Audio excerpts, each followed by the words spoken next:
y'all. It's your girl, Tiffany Rochelle here.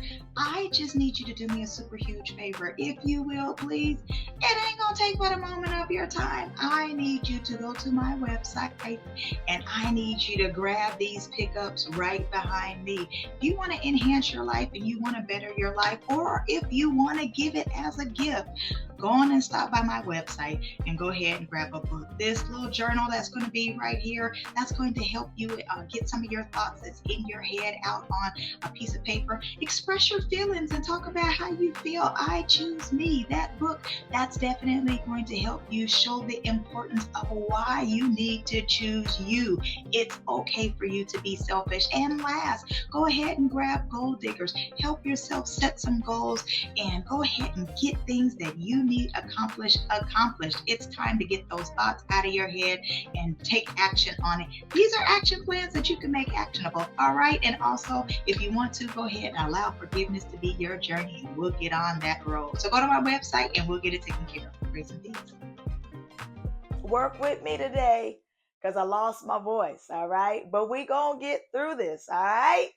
We all have gone through some things in life, and some situations got us all of the way messed up.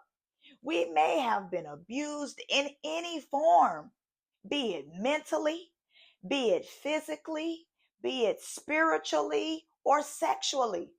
We might have been neglected, lost a loved one. We might have survived an assault or even a natural disaster. But whatever it is that you have experienced, it may have left you feeling in some type of pain.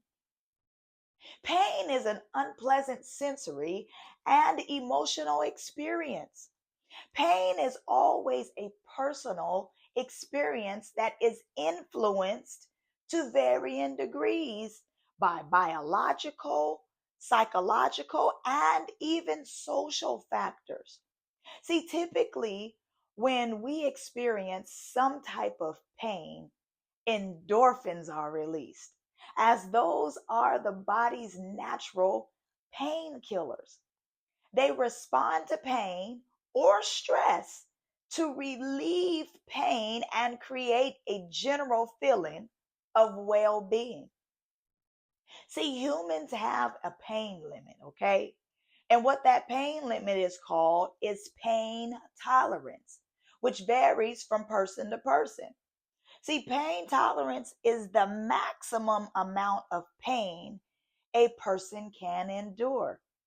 Now, I'll tell you, many experts argue that mental pain can sometimes be considered worse than physical pain because it can have a longer lasting impact on one's life and even be harder to manage. You can see it on a daily basis that emotional pain can significantly affect how you function in all relationships, and it can affect your self esteem. Sometimes it can do it even more than physical pain itself. So, how does emotional pain work? I'm so glad that you asked. Similar to physical pain, emotional pain activates parts of the brain. See, emotional pain can manifest as physical symptoms, such as headaches.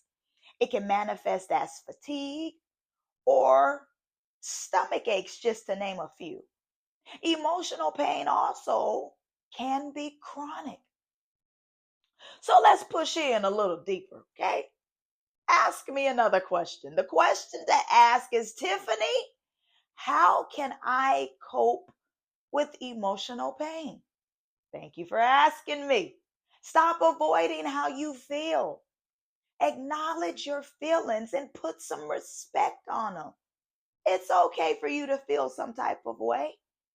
Be patient with yourself. Give yourself some grace. People are hard enough on you, boo. Somebody has to treat you right. So why not let it start with you? Create some healthy habits. You calling that boo hasn't got you any further. Finding some type of food or snack or some type of substance ain't doing it for you. Go read, go for a walk, run, get a hobby, go exercise. Reach out to your support network. And if you don't have one, you need to create one, because there are still safe people in this world, the ones that they won't hurt you, and you don't need to shut down from them genuine folks that are out here. Seek out some professional help. You should consider seeking professional help if your emotional pain makes it too hard for you to do daily tasks. It interrupts your joyful occasions. It impairs your ability to function, and it impacts all of your relationships. Oh, but I admonish you to pray and to seek God. Meditate on His word. There ain't no quick fixes to the trauma you've experienced. It's going to take patience and determination, but hold on. Don't you give up on you. The Bible declares in the ESV version for you to count it all joy when you meet trials of various kinds. For you know that the testing of your faith produces steadfastness. And let steadfastness have its full effect, that you may be perfect and complete, lacking in nothing. So what does he mean by let steadfastness finish its work? See, I'm inclined to believe that he meant something like, keep on going. Don't you give up. I know you feel like this burden is heavy. I know you feel like you're tired of carrying all of this. Yes, the pain is awful, but if you keep moving forward, it will mean something, I'm hoping, sooner than later. Somehow this terrible experience that you've experienced will work out for your good, even though it doesn't make sense in the right now. Not only that, but we rejoice in our sufferings, knowing that sufferings produces endurance, and endurance produces character. Yes, it does. And character produces hope, and hope does not put us to shame. Why? Because God's love has been poured into our hearts through the Holy Spirit, who has been given to us. Okay? You have come too far to give up on you. Don't you talk to another mother's son or another father's daughter and they convince you to throw in the towel. You are worth it to stay in the race and do what? Heal. Keep going, because you're producing your character. You're producing your faith muscles. You're producing a deeper prayer life. You're producing the ability to communicate.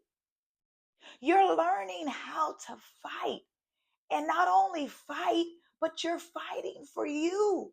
So keep on going, because you are producing a better you. Grace and peace.